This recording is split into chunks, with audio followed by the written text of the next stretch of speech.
নমস্কার বন্ধুরা, welcome back to our channel.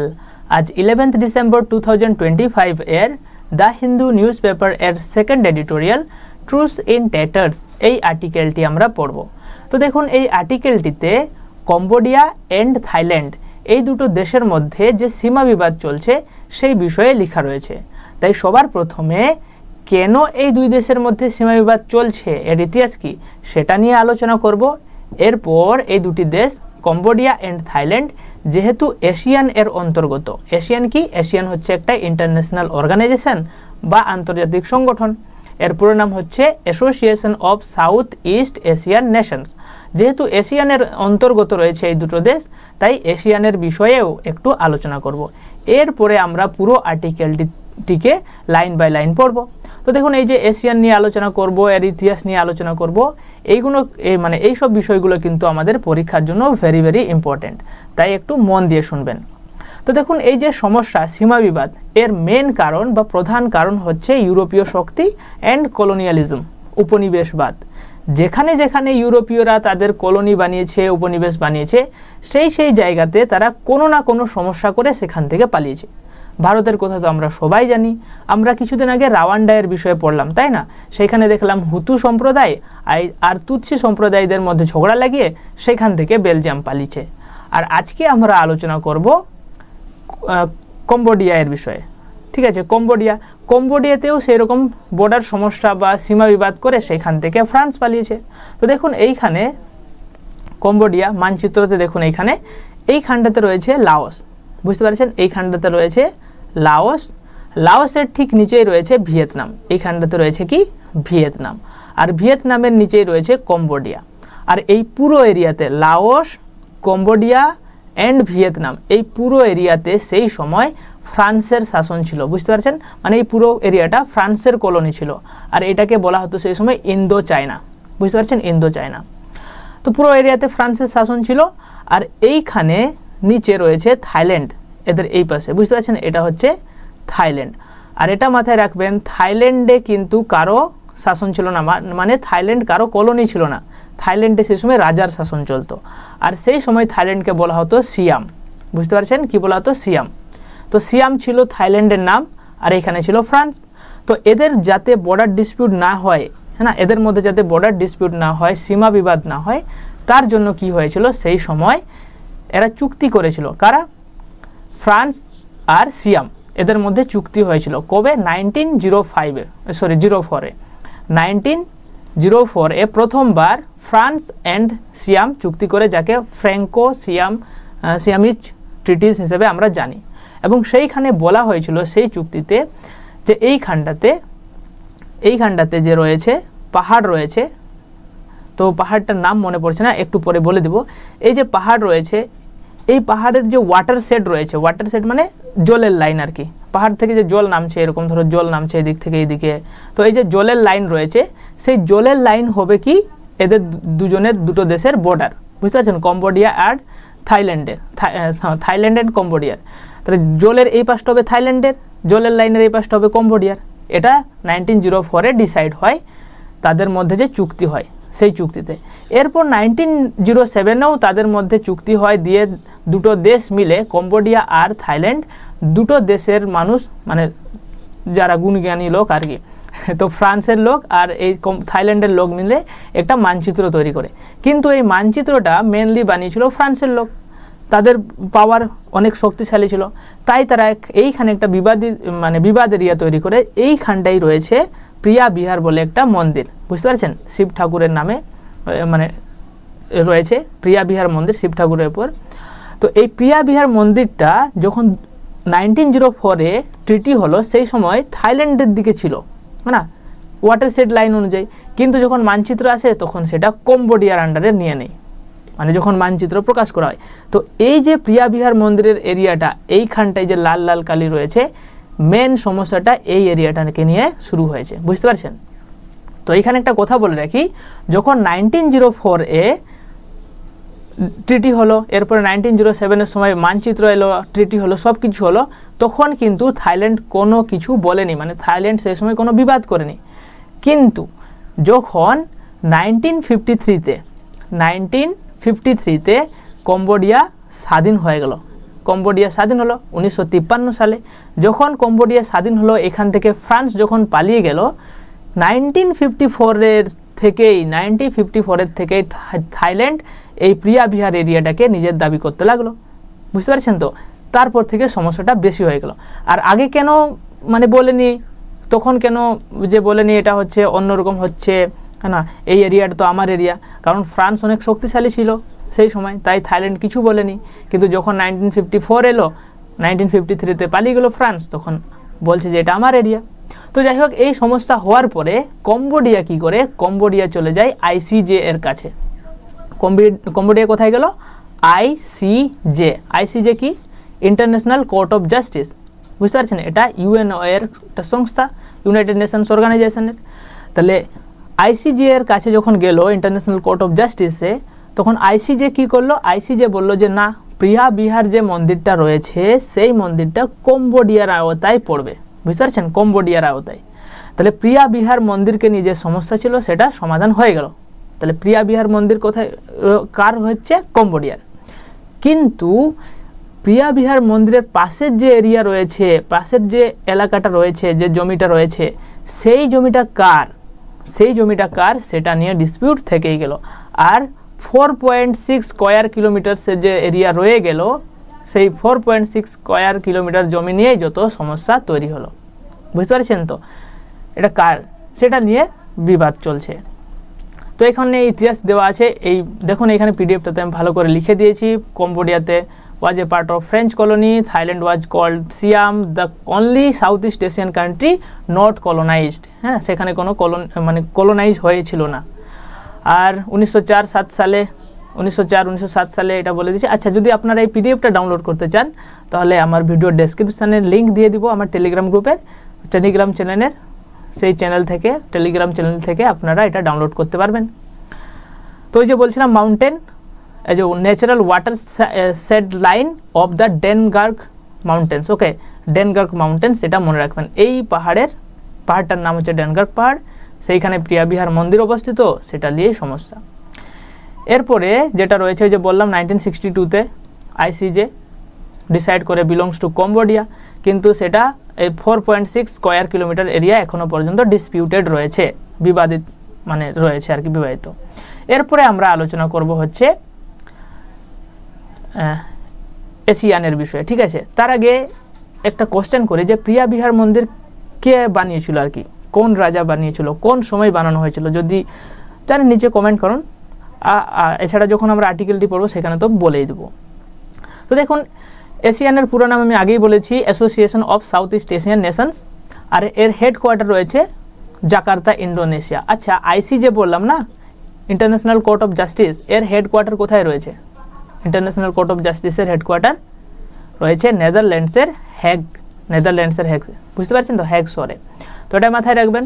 R এশিয়ানের headquarter কোথায় রয়েছে? এশিয়ানের হেডকোয়ার্টার রয়েছে ইন্দোনেশিয়াতে, হ্যাঁ, ইন্দোনেশিয়ার জাকার্তা। ইন্দোনেশিয়া কোথায় রয়েছে? এইখানে দেখো মানচিত্রে, এইখানটায় রয়েছে ইন্দোনেশিয়া, অনেক ছোট ছোট দ্বীপ নিয়ে তৈরি হয়েছে ইন্দোনেশিয়া। আচ্ছা, এশিয়ান হচ্ছে একটা অ্যাসোসিয়েশন, একটা সংগঠন, হ্যাঁ না, যাতে রিজিওনাল কোঅপারেশন বজায় থাকে, এই জন্য একটা সংগঠন বানিয়েছেন এশিয়ান, মানে যারা এশিয়া মহাদেশের সাউথ ইস্টে বাস করছে। তাহলে এশিয়া মহাদেশের সাউথ ইস্ট, এইখানটায় ইন্ডিয়া, এখানটায় বাংলাদেশ, এখানে ইন্ডিয়া শেষ হচ্ছে, তারপরে যেগুলো দেশ পড়ছে Myanmar, Laos, Cambodia, Thailand, Vietnam, Malaysia, Indonesia, Philippines, এরা সবই কিন্তু সাউথ ইস্ট এশিয়ান নেশনস। বুঝতে পারছেন? এটা মাথায় রাখবেন, সাউথ ইস্ট এশিয়ান নেশনস। বুঝতে পারছেন? এরা মিলে একটা সংগঠন করেছে। তাহলে যারা সাউথের দিকে রয়েছে, মানে আমাদের ভারত, এখানে রয়েছে শ্রীলঙ্কা, এখানে নেপাল, ভুটান, যা রয়েছে না, পাকিস্তান, মালদ্বীপ, এদেরও তো একটা সংগঠন আছে, তার নাম কি? তাদের নাম হচ্ছে সার্ক, SAARC। হয়তো আপনারা জানেন সার্কের পুরো নাম কি, নিচে কমেন্ট করে জানান। ওকে, আমি বলছি না, এটা সার্ক বানানো হয়েছিল তো যাতে রিজিওনাল কোঅপারেশন বজায় থাকে, হ্যাঁ, সবাই মিলেমিশে থাকি, ঝগড়াঝাটি না করি, হ্যাঁ না, সমস্যাগুলোকে একদম মিলেমিশে সমাধান করি। কিন্তু আদৌ কি হচ্ছে? পাকিস্তানের সাথে ভারতের কারোর সাথে হচ্ছে না, তাই না? এই সংগঠনগুলো যা হোক ছিল। তো আমাদের পড়তে হবে, তাই পড়তেই হবে। এশিয়ান কবে তৈরি হয়? 1967-এ, 8ই অগস্ট 1967-এ তৈরি হয় কোথায়? ব্যাংকক। ব্যাংকক পড়লাম একটু আগে। আচ্ছা, থাইল্যান্ডের রাজধানী হচ্ছে ব্যাংকক, এইখানে দেখিয়ে দিই, এইখানটায় থাইল্যান্ডের রাজধানী হচ্ছে ব্যাংকক, এইখানটায়। আর কম্বোডিয়ার রাজধানী এখানে লেখা আছে, এইখানটায় লেখা আছে নমপেন, ঠিক আছে, নমপেন। তো থাইল্যান্ডের রাজধানী ব্যাংককে ফার্স্ট টাইম এর মানে এশিয়ানের প্রতিষ্ঠা করা হয়। কতগুলো দেশ, ফাউন্ডিং মেম্বার্স কারা কারা ছিল এটা মাথায় রাখবেন। এখন এশিয়ানের মধ্যে টোটাল 11টা দেশ রয়েছে, বুঝতে পারছেন। লাস্ট 2025 সালেই একটা নতুন দেশ যুক্ত হলো এশিয়ানের সঙ্গে, আগে কিন্তু 10টা ছিল, 10টা। তো ফাউন্ডিং মেম্বার কারা কারা তৈরি করেছিল এশিয়ান, এদের নাম হবে Indonesia, Malaysia, Philippines, Singapore and Thailand. তাহলে Indonesia, Malaysia, Philippines, Singapore, Thailand এই দেশগুলো মিলে তৈরি করেছিল এশিয়ান। পরে ধীরে ধীরে অনেক দেশ যুক্ত হয়, যেমন 1984-এ যুক্ত হয় ব্রুনেই, তারপরে 1995-এ ভিয়েতনাম, 1997-এ লাওস, মায়ানমার যুক্ত হয়, 1999-এ কম্বোডিয়া যুক্ত হয়, ঠিক আছে। এরপরে নিউ মেম্বার তিমোর লিস্ট বলে একটা ছোট দেশ 2025-এ মানে 2025 সালে যুক্ত হয় এশিয়ানের মধ্যে, বুঝতে পারছেন। আর এই এশিয়ানের যে মেন পলিসি, যে প্রিন্সিপাল, সেই প্রিন্সিপালটা হচ্ছে যে মিউচুয়াল রেসপেক্ট, বুঝতে পারছেন তো। মিউচুয়াল রেসপেক্ট, একে অপরকে মানে একটা দেশ ধরো কম্বোডিয়া, তারপরে থাইল্যান্ড, এরা একে অপরের সাথে মিলেমিশে থাকবে, সম্মান যেটা মানে ইংরেজিতে বলছি, তো মিলেমিশে থাকবে। আর সব থেকে গুরুত্বপূর্ণ বিষয় হচ্ছে নন ইন্টারফিয়ারেন্স, বুঝতে পারছেন তো। নন ইন্টারফিয়ারেন্স মানে কম্বোডিয়ার বিষয়ে ইন্দোনেশিয়া মাথা খেলাবে না, কিংবা মালয়েশিয়া গিয়ে কোনো মাথা খেলাবে না। নন ইন্টারফিয়ারেন্স, এদের সমস্যা এর সমস্যা এ বুঝবে, না, ইন্টারফেয়ার করবে না। আর পিসফুল সেটেলমেন্ট মানে শান্তিপূর্ণ উপায়ে যদি কোনো সমস্যা হয় সেটা সমাধান করা, এটা তো এশিয়ানে বলা হয়। কিন্তু বর্তমান কি চলছে, থাইল্যান্ড আর কম্বোডিয়ার মধ্যে একটু সমস্যা অনেকটাই বেড়ে গেছে, যুদ্ধের পরিস্থিতি হতে পারে, যুদ্ধ তো হতেই পারে। তো এখন এই যে এশিয়ান যে সংস্থাটা, সেই সংস্থাটা কি কাজ করছে না কাজ করা বন্ধ করে দিচ্ছে, এটা একটা বড় সমস্যা।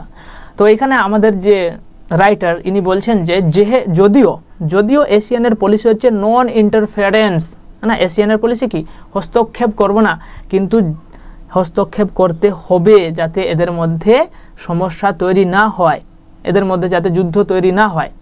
এদের যুদ্ধ হলে তো সমস্যা হয়ে যাবে, তাই না? তো যাতে না হয় তার জন্য এশিয়ানকে ইন্টারফেয়ারেন্স করা উচিত বা হস্তক্ষেপ করা উচিত, বিষয়টাতে বুঝতে পারছেন। আশা করছি ব্যাপারটা আপনাদের কাছে ক্লিয়ার হলো। চেষ্টা করেছি খুব মানে গল্পের ছলে বলার, কেন মানে কম্বোডিয়া আর থাইল্যান্ডের মধ্যে সমস্যা চলছে, আর এরা এশিয়ান কি, না, এশিয়ান কবে প্রতিষ্ঠিত হয়, কতগুলো দেশ আছে, কোথায় হেডকোয়ার্টার আছে, এগুলো ভালো করে মাথায় রাখবেন। তো দেখুন, ট্রুস ইন ট্যাটার্স। ট্রুস মানে কি? ট্রুস মানে হচ্ছে কোনো কিছু মানে যুদ্ধ, হ্যাঁ না, যুদ্ধ বিরতিকে বলা হয় ট্রুস। মানে যখন যুদ্ধ থেমে যায় তখন তাকে বলা হবে ট্রুস ইংরেজি ভাষায়। যদি নতুন ওয়ার্ড তাহলে লিখে রাখবেন।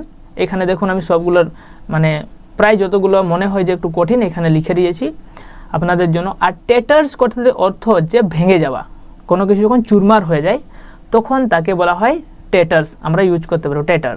তাহলে ট্রুস ইন ট্যাটার্স মানে যুদ্ধবিরতি ভেঙে গেল, মানে যুদ্ধবিরতি করা হয়েছিল সেটা ভেঙে আবার যুদ্ধ শুরু হয়ে গেল, এই কারণে এখানে বলা হচ্ছে ট্রুস ইন ট্যাটার্স। আশা করছি বুঝতে পারছেন। তো দেখুন, এশিয়ানের উচিত কি উচিত করা উচিত, মোর আরও অনেক কিছু করা উচিত এশিয়ানের, টু এন্ড ডিসপিউট। কিসের জন্য করা উচিত? যাতে ডিসপিউট মানে যে মানে ঝামেলা চলছে সেটাকে এন্ড করা উচিত, সমাপ্ত করতে পারে আর কি। তার জন্য আরও অনেক কিছু করতে হবে এশিয়ানকে। তো কাদের মধ্যে ডিসপিউট চলছে, দ্বন্দ্ব চলছে? Between Cambodia and Thailand. তাহলে থাইল্যান্ড আর কম্বোডিয়ার মধ্যে যে সমস্যা চলছে সেই সমস্যার সমাধান করার জন্য কি করতে হবে? এশিয়ানকে আরও অনেক বেশি কাজ করতে হবে, বুঝতে পারছেন? তো দেখুন, আমার এই ভিডিওগুলো বানানোর মেন পারপাস হচ্ছে নিউজ পেপারের এডিটোরিয়ালের সাথে সাথে আমাদের পড়া, এই যে যেমন এশিয়ান পড়ে নিলাম, অনেক কিছুই জানলাম, আবার অনেক বড় বিষয় আছে সেগুলো আলোচনা করার দিলে টাইম হবে না। সাথে আমাদের যারা রিডিং পড়তে একটু ভয় পায়, এডিটোরিয়াল পড়তে ভয় পায় দা হিন্দু, তাদের যাতে একটু কনফিডেন্স বাড়ে আর কি, তাই প্রত্যেকটা সেন্টেন্সকে ভেঙে পড়ছি, তাই না, যাতে আপনারাও ভবিষ্যতে পড়তে পারেন। তো দেখুন দ্য রিজামশন কথাটির অর্থ হচ্ছে পুনরাবৃত্তি, না রিস্টার্ট, আবার রিনিউয়াল হয়ে গেল, সেটা হচ্ছে রিজামশন। মানে পুনরাবৃত্তি কিসের? অফ হস্টিলিটি কথাটির মানে হচ্ছে যে মানে শত্রুতা, হ্যাঁ না। তাহলে শত্রুতার পুনরাবৃত্তি হলো, আবার শত্রু হয়ে গেল। কাদের মধ্যে শত্রুতা তৈরি হলো? Between Thailand and Cambodia, Thailand আর কম্বোডিয়ার মধ্যে তৈরি হলো। কবে? দিস উইক, এই সপ্তাহে। আর এই সপ্তাহে যে তাদের মধ্যে যে শত্রুতার পুনরাবৃত্তি হলো, এই পুরো বিষয়টা মার্ক মানে চিহ্নিত করা, না চিহ্নিত করছে a dangerous unravelling of the fragile truce. তাহলে একটা বিপজ্জনক, ডেঞ্জারাস, আনরেভেলিং মানে হচ্ছে ভাঙন বা বিচ্ছিন্ন হওয়া, কলাপস হয়ে যাওয়া, মানে পুরো পড়ে যাওয়া, হ্যাঁ না। তাহলে ডেঞ্জারাস আনরেভেলিং মানে একদম বিপজ্জনকভাবে যে পড়ে গেল, ভাঙন হয়ে গেল, ব্রেকডাউন হয়ে গেল, পুরো কলাপস হয়ে গেল। কিসের? The fragile truce. ফ্রেজাইল মানে ভঙ্গুর প্রকৃতির, ট্রুস মানে হচ্ছে যুদ্ধবিরতি। তাহলে যে যুদ্ধবিরতি হয়েছিল সেটা একদম বিপজ্জনকভাবে যে ভেঙে গেল, সেটাই চিহ্নিত করছে নতুনভাবে যখন মানে থাইল্যান্ড আর কম্বোডিয়ার মধ্যে কি বলবো শত্রুতা বেড়ে গেল। আর এই যে ট্রুস, এই যে যুদ্ধবিরতি, যেটা কি US president Donald Trump helped, মানে ইউএসের যে প্রেসিডেন্ট ডোনাল্ড ট্রাম্প আছেন উনি হেল্প করেছিলেন, সাহায্য করেছিলেন ব্রোকার মানে মধ্যস্থতা করা, জাস্ট 2 months ago, মাত্র 2 মাস আগে ডোনাল্ড ট্রাম্প যে মানে মধ্যস্থতায় যে শান্তি চুক্তি স্বাক্ষর হয়েছিল এই দুই দেশের মধ্যে 2 মাস আগেই, মানে অক্টোবর মাসে, তো অক্টোবর, নভেম্বর, ডিসেম্বর 2 মাসের মধ্যেই, হ্যাঁ না, আবার তাদের মধ্যে শত্রুতা তৈরি হয়ে গেল। রাইটার বলতে চাইছেন and A slide toward A conflict that threatens regional stability. A slide toward A conflict, এই যে শত্রুতার দিকে যে চলে যাচ্ছে, স্লাইড হচ্ছে মানে সরে যাচ্ছে, টুয়ার্ড মানে দিকে, কার দিকে? কনফ্লিক্ট মানে দ্বন্দ্বের দিকে, সেইটা থ্রেটেন্স রিজিওনাল স্টেবিলিটি। আর সেটা কি হচ্ছে? যে আঞ্চলিক যে স্টেবিলিটির স্থায়িত্ব রয়েছে, আঞ্চলিক যে স্থায়িত্ব রয়েছে সেটাকে থ্রেট করছে, হুমকি দিচ্ছে। বুঝতে পারছেন তো? তাহলে স্থায়িত্ব নষ্ট হচ্ছে। তাহলে কি সেন্টেন্সটাতে লেখা রয়েছে ডোনাল্ড ট্রাম্পের মধ্যস্থতায় যে পিস ট্রিটি সাইন হলো, হ্যাঁ, তাদের মধ্যে যে যুদ্ধবিরতি হয়েছিল সেই যুদ্ধবিরতি 2 মাসের মধ্যেই ভেঙে আবার তাদের মধ্যে শত্রুতা তৈরি হয়ে গেল। কার মধ্যে? থাইল্যান্ড আর কম্বোডিয়ার মধ্যে, হ্যাঁ না। আর এই শত্রুতার কারণে কি হচ্ছে? এইখানে সমস্যা হচ্ছে, শান্তি আর থাকছে না। এরপরে দেখি কি লেখা রয়েছে। এরপরে রয়েছে দেখুন দ্য লেটেস্ট এসকেলেশন মানে হচ্ছে কোনো কিছু ঘটে যাওয়া, মানে হঠাৎ করে ঘটা, না ইন্টেন্সিফিকেশন, ইনক্রিজ হওয়া, ওয়ার্সেন হওয়া মানে আরও খারাপ হয়ে যাওয়া, ওয়ার্স হওয়া মানে খারাপ হয়ে যাওয়া, হ্যাঁ না, উত্তেজনা তৈরি হওয়া, বৃদ্ধি হওয়া। তাহলে মানে লেটেস্ট মানে সর্বশেষ, মানে মোস্ট রিসেন্ট যেটা ঘটলো সেখানে আমরা লেটেস্ট বলা হয়, হ্যাঁ না। তো লেটেস্ট যে এসকেলেশন হলো, মানে যে যুদ্ধ আবার যে শত্রুতা তৈরি হলো, সেটা বিগেন মানে শুরু হয় কবে? ইন মে মাসে। বুঝতে পারছেন? তাহলে লেটেস্ট যে শত্রুতা চলছে দুই দেশের মধ্যে সেটা মে মাসে শুরু হয়েছিল। যখন এ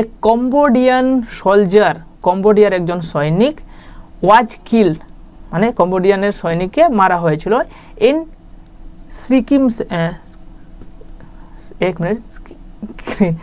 প্রনাউন্স করতে পারছি না, যাই হোক, স্ক্রিমসেস, ওকে, একটু প্রনাউন্স করে নেবেন, near the ancient Preah Vihear temple. Skirmishes, যাই হোক, এর উচ্চারণটা একটু দেখবেন। তো স্ক্রিমিসেস মানে হচ্ছে এখানে লিখে দিয়েছি দেখুন, ছোটোখাটো সংঘর্ষ, হ্যাঁ, ছোটোখাটো একটা লড়াই ঝগড়া হয়েছিল, সেইখানে একজন কম্বোডিয়ান সোলজারের মারা যান আর কি। কোথায়? সেই প্রিয়া বিহার টেম্পলের কাছে, in the contested border region. আর সেই প্রিয়া বিহার টেম্পল যেটা আমি বলে দিলাম একটু আগে, যে সেখানে কন্টেস্টেড এরিয়া রয়েছে, সেখানে মানে বিবাদিত এরিয়া রয়েছে, সেইখানটায় আর কি মারা যান। যার কারণে কি হয়? কম্বোডিয়া তার প্রতিক্রিয়া দেখায়, রেসপন্ড করা মানে প্রতিক্রিয়া দেখায়। তাহলে কম্বোডিয়া কি রেসপন্ড দেখায় সেই সময়? মে মাসের সময় কম্বোডিয়া কি করে? বেন করে দেয়, বেনিং থাই গুডস, থাইল্যান্ডের যত মানে মালপত্র আসছিল সব কিছুকে বেন করে দেয়, এবং ক্লোজিং কি বর্ডার ক্রসিংস, আর যে ক্রস বর্ডার ট্রেড হয় না, ধরো থাইল্যান্ড আর কম্বোডিয়ার মধ্যে ট্রেড হচ্ছে, সেই বর্ডার যাতে ক্রস করতে কেউ না পারে সেগুলোও বন্ধ করে দেওয়া হয় কিছু গুরুত্বপূর্ণ এরিয়াগুলোকে। Driving bilateral ties to a new low, তাহলে ড্রাইভিং মানে ড্রাইভ করে নিয়ে আসা, মানে চালিয়ে নিয়ে আসা, মানে নিয়ে এসেছিল কোথায়, কাকে, বায়োলেটারাল টাইজ। বায়োলেটারাল মানে যখন দুটো দেশ, হ্যাঁ না, তখন বায়োলেটারাল হয়, দুটোর বেশি হলে মাল্টিলেটারাল হয়। মানে বায়োলেটারাল মানে দ্বিপাক্ষিক যে টাইজ মানে সম্পর্ক ছিল, যে বায়োলেটারাল টাইজ ছিল, দ্বিপাক্ষিক যে সম্পর্ক ছিল, সেটা একটা নিউ লো মানে একদম নিচু স্তরে নিয়ে চলে এসেছিল এই বিষয়টা, হ্যাঁ না। মে মাসে হয়েছিল, শত্রুতা বাড়ার পরে কম্বোডিয়া কী করে ব্যান করে দেয় গুডস অ্যান্ড সার্ভিসেস, থাইল্যান্ডের বর্ডারকে বন্ধ করে দেয়, হ্যাঁ না, এই জন্য তাদের সম্পর্কে একটা নিচু লেভেলে চলে এসেছিলো। ইন জুলাই মাসে কি হয়, 5 থাই সোলজার্স ওয়ার ইনজিউর্ড, তাহলে মে মাসে কি হয়, একজন কম্বোডিয়ান সোলজার মারা যায়। জুলাই মাসে কি হয়, 5 জন থাইল্যান্ডের কিছু সোলজার, কিছু সৈন্য তারা আহত হয়, তাদের আঘাত লাগে। In a landmine explosion in the same area, সেই প্রিয়া বিহার এরিয়াতে, সেই ডিসপিউটেড এরিয়াতেই ল্যান্ডমাইন বিস্ফোরণের ফলে, এক্সপ্লোজন মানে ফেটে যাওয়া, বিস্ফোরণের ফলে আবার 5 জনের ক্ষতি হয়, থাইল্যান্ডের লোকের, থাইল্যান্ডের মানে সোলজারের। তারপরে কি হয়, এরপরে ব্যাংকক কি থাইল্যান্ডের রাজধানী, ব্যাংকক অ্যাকিউজ করা মানে কাউকে কি বলবো, অভিযোগ করা, হ্যাঁ না, অভিযোগ করছে, কাকে অভিযোগ করছে, কলম্বিয়া, যে কলম্বিয়া কাজটা করেছে, হ্যাঁ না, accuse Colombia of laying mines, Colombia এখানে ল্যান্ড মাইন্স বিছিয়েছে বলে ব্যাংকক বলছে। অ্যান্ড ডাউনগ্রেডেড ডিপ্লোম্যাটিক টাইজ, এবং তার মাধ্যমে কি হচ্ছে, ডাউনগ্রেড করছে মানে কমিয়ে দিচ্ছে ডিপ্লোম্যাটিক কূটনৈতিক সম্পর্ককে, বুঝতে পারছেন। তাহলে ধীরে ধীরে তাদের মধ্যে সম্পর্ক খারাপ হচ্ছে মে মাসের পর থেকেই। দিস ওয়াজ ফলোড বাই, আর এই বিষয়টি ফলো করছিল, আর এই বিষয়টি হয়েছিল by cross border fighting that killed at least 48 people and displaced over 3 lakh civilians in 5 days।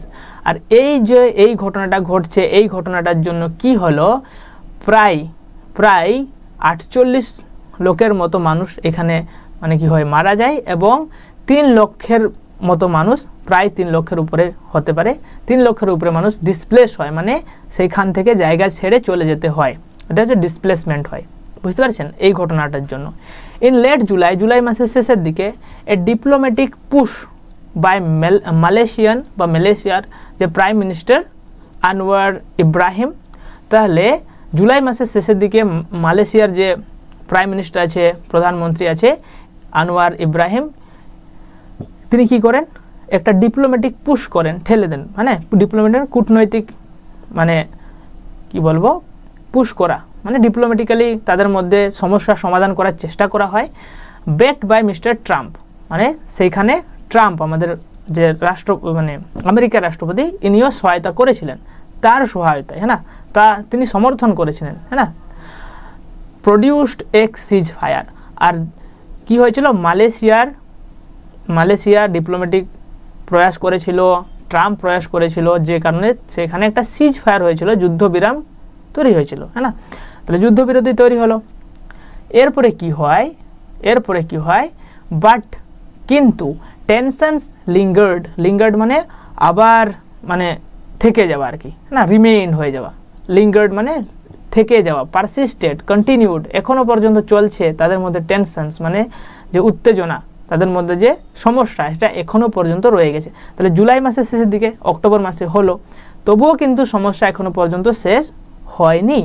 এই নভেম্বর মাসে Thailand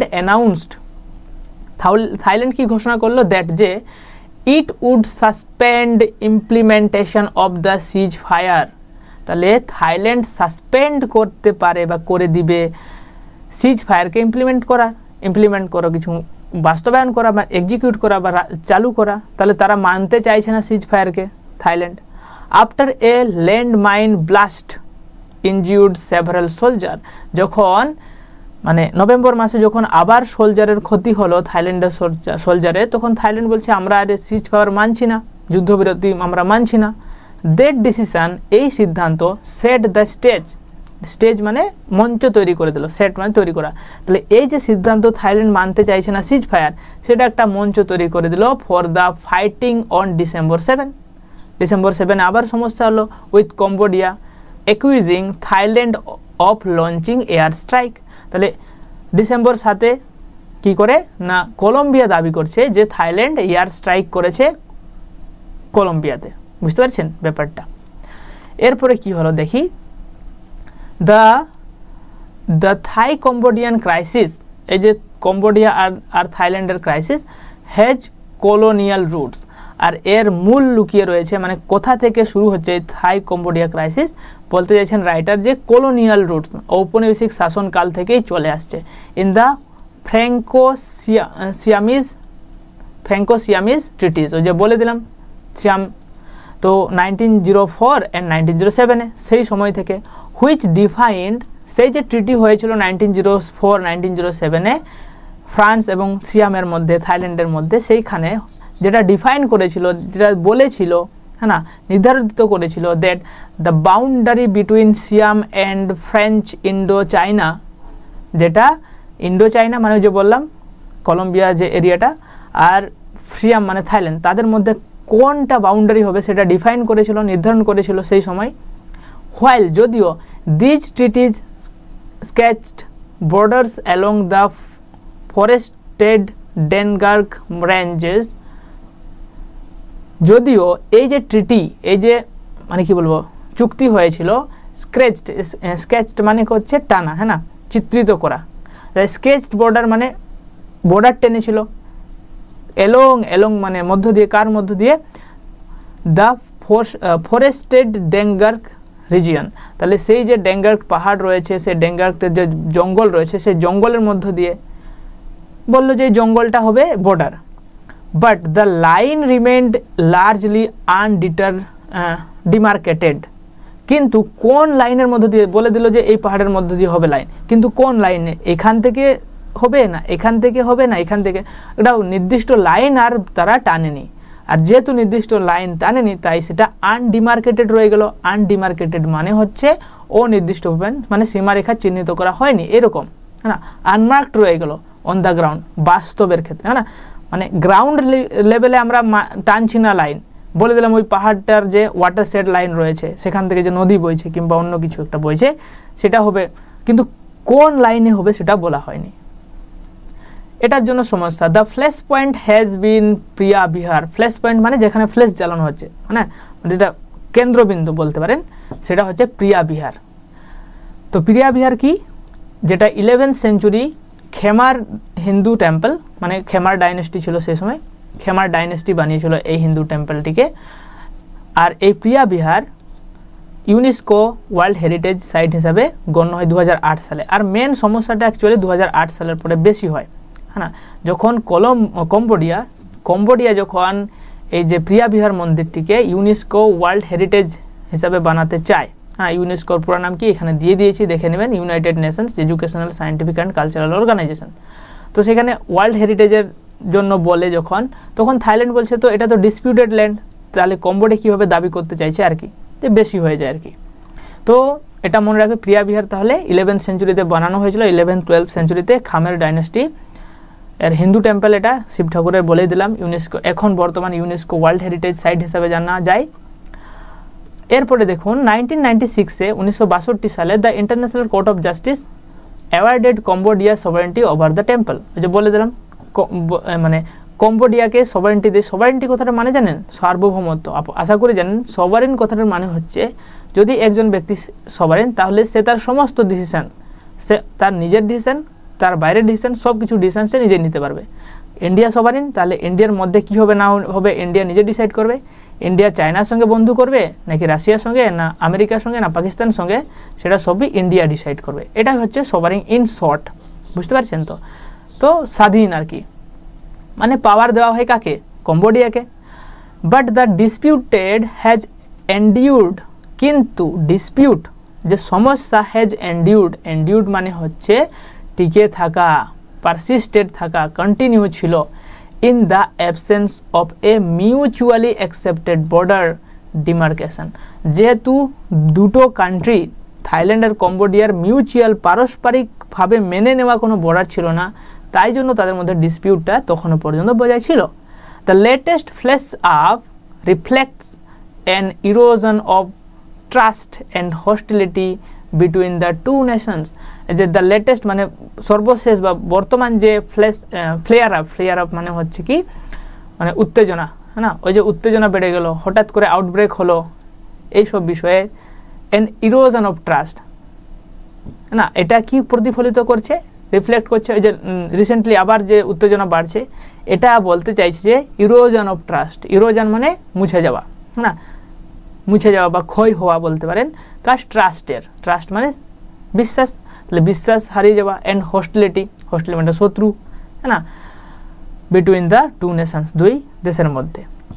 foreign investors and tourists, যত ফরেন ইনভেস্টার্স রয়েছে, বিনিয়োগকারী রয়েছে, যত ট্যুরিস্ট মানে যারা মানে ঘুরতে যায় আর কি, তাদের কথা বলছি, ট্যুরিস্ট, তারা কি করছে, ওয়াচ নার্ভাসলি, এই বিষয়গুলোকে দেখছে, নার্ভাস হয়ে, নার্ভাসলি মানে উদ্বেগের সঙ্গে, অ্যাংসিয়াস হয়ে, as the two ASEAN members exchange fire across the borders.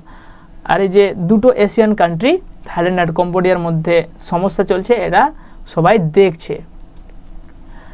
Asian is already grappling with a fur large challenge in Myanmar. তাহলে এশিয়ানের বিষয়ে এখন বলা হচ্ছে যে এশিয়ান যে রয়েছে, association of south east Asian Nations, এটা অলরেডি গ্র্যাপলিং করছে। গ্র্যাপলিং মানে কি, মানে সংগ্রাম করছে, হ্যাঁ, লড়াই করছে, স্ট্রাগল করছে, গ্র্যাপলিং করছে। কোনো কিছু করার জন্য যখন আমরা স্ট্রাগল করি তখন আমরা গ্র্যাপলিং করছি। তাহলে এশিয়ান গ্র্যাপলিং করছে, গ্র্যাপেল করছে, সংগ্রাম করছে। কোথায়? মায়ানমারে গ্র্যাপলিং করছে। মায়ানমারে কি হচ্ছে, হোয়ার এ ব্রুটাল মিলিটারি রিজিম, সেখানে সামরিক শাসন চলছে, আমরা জানি না, জুন্তা গভর্নমেন্ট চলছে সেখানে। তো সেই যে মিলিটারি রিজিম, সেই রিজিম সিমস, মনে হয়, determined to ক্লিং two power even at the cost of its own people. তাহলে সেই যে জুন্তা গভর্নমেন্ট রয়েছে মায়ানমারে, সেই সরকার মানে পাওয়ারে থাকতে চাইছে at the cost of its own people, মানে সেইখানকার যে মানুষ রয়েছে, মায়ানমারের মানুষের উপর কোনো দয়ামায়া না রেখে তারা পাওয়ারে থাকার জন্য তারা মানুষকেও ব্যবহার করতে পারছে, মানে এইরকমভাবে বলা হচ্ছে কথাটা আর কি।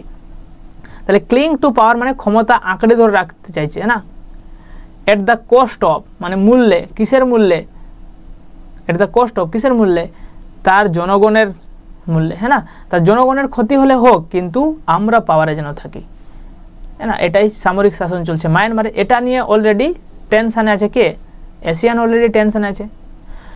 If the Thai Cambodia border crisis, যদি আবার থাইল্যান্ড কম্বোডিয়ার যে বর্ডার ক্রাইসিস রয়েছে, সীমা যে বিবাদ রয়েছে, সেটা মেটাস্টেসিস ইনটু সামথিং ওর্স, যদি মেটাস্টেসিস মানে রূপান্তরিত হওয়া, না, স্প্রেড হয়ে যাওয়া, যদি মানে আবার ছড়িয়ে যায় বেশি করে, আরও খারাপ হয়ে যায়, তাহলে south east Asia's hard on reputation, তাহলে অলরেডি তো মায়ানমারের সমস্যা চলছে, এশিয়ান ওটা নিয়ে টেনশানে আছে। আবার যদি থাইল্যান্ড কম্বোডিয়া বর্ডার ডিসপিউট বা যে সীমা বিবাদ চলছে সেটা যদি আবার বড় হয়ে যায়, তাহলে সাউথ ইস্ট এশিয়ার যে একটা রেপুটেশন রয়েছে, হ্যাঁ না, অনেক হার্ড অন মানে অনেক কষ্ট করে যে রেপুটেশন বা সম্মানটা পেয়েছে সাউথ ইস্ট এশিয়া, কিসের জন্য, for stability and economic cooperation, মানে শান্তির জন্য, স্থায়িত্বের জন্য, আর যে অর্থনৈতিক সহযোগিতার যে রেপুটেশন তারা পেয়েছে South East Asia, could further be undermined, সেটা কি হতে পারে, ক্ষুণ্ণ হতে পারে, ভেঙে যেতে পারে, ড্যামেজ হয়ে যেতে পারে, হ্যাঁ না, বুঝতে পারছেন তো। তাহলে এশিয়ান অলরেডি তো মায়ানমারের সমস্যায় আছে, আবার যদি থাইল্যান্ডের সমস্যা তৈরি হয়, তাহলে সাউথ ইস্ট এশিয়ার যে একটা ভালো দিক রয়েছে, যে সেখানে স্থায়িত্ব রয়েছে, হ্যাঁ না, সেখানে অর্থনৈতিক সহযোগিতা রয়েছে, সেটার রেপুটেশন খারাপ হয়ে যেতে পারে। এরপরে কি দেখুন, রিজিওনাল পাওয়ার্স মানে আঞ্চলিক যে ক্ষমতাগুলি রয়েছে, যেমন Malaysia and Indonesia, have both, দুজনেরই আছে, দ্য ইন্টারেস্ট, তাদের স্বার্থ রয়েছে, তাদের ইচ্ছা রয়েছে, অ্যান্ড দ্য ইনফ্লুয়েন্স, প্রভাবও রয়েছে, to facilitate renewed dialogue, facilitate করা মানে কি, ফ্যাসিলিয়েট করা মানে হচ্ছে কি বলবো এগিয়ে নিয়ে আসা, মানে সাহায্য করা বলতে পারেন, হ্যাঁ সাহায্য বা সমর্থন করা। রিনিউড মানে পুনরায় না, রিজিউম করা। Dialogue and must press both sides to return to talks without delay. তাহলে রিজিওনাল যে পাওয়ার রয়েছে যেমন মালয়েশিয়া, ইন্দোনেশিয়া, এরা কিন্তু করতে পারবে দুজনের মধ্যে টক করাতে, মানে কি বলবো যত তাড়াতাড়ি সম্ভব তাদের মধ্যে চুক্তি করাতে। Once the ceasefire is restored, যখন সিজ ফায়ার রিস্টোর্ড হয়ে যাবে, মানে যখন সিজ ফায়ার হয়ে যাবে, যুদ্ধবিরাম হবে, ASEAN should promote confidence building measures, এশিয়ানকে প্রমোট করা উচিত, এগিয়ে নিয়ে আসতে হবে কি না confidence building measures. Confidence building মানে যেটা বিশ্বাস নির্মাণ করবেন সেরকম কোনো মেজার বা ব্যবস্থা নিয়ে আসতে পারবে। To address the deep mistrust, কিসের জন্য অ্যাড্রেস করতে হবে, মানে চিহ্নিত করার জন্য একটা গভীর মিসট্রাস্ট মানে অবিশ্বাস যে চলছে between the two countries and ensure that another round of fighting does not erupt. আর এশিয়ানকে যত তাড়াতাড়ি সম্ভব তাদের মধ্যে কি করতে হবে, যুদ্ধবিরাম করাতে হবে। আর যুদ্ধবিরাম হওয়ার পরেই তাদের মধ্যে যে মিসট্রাস্ট চলছে, তাদের মধ্যে যে অবিশ্বাস চলছে, সমস্যা চলছে, সেটার সমাধান করতে হবে যাতে ভবিষ্যতে আবার এরকম সমস্যা না তৈরি হয়। বুঝতে পারছেন? এটাই মোটামুটি আর্টিকেলটি। চেষ্টা করেছি খুব সহজভাবে আর্টিকেলটি পড়ার। যদি ভিডিওটি ভালো লেগে থাকে তাহলে অবশ্যই লাইক করবেন, কমেন্ট করবেন আর চ্যানেলটি সাবস্ক্রাইব করবেন এই রকম ধরনের অ্যানালাইসিস ভিডিও দেখার জন্য। ঠিক আছে? আর সবাই ভালো থাকবেন, নেক্সট ভিডিওতে দেখা হচ্ছে।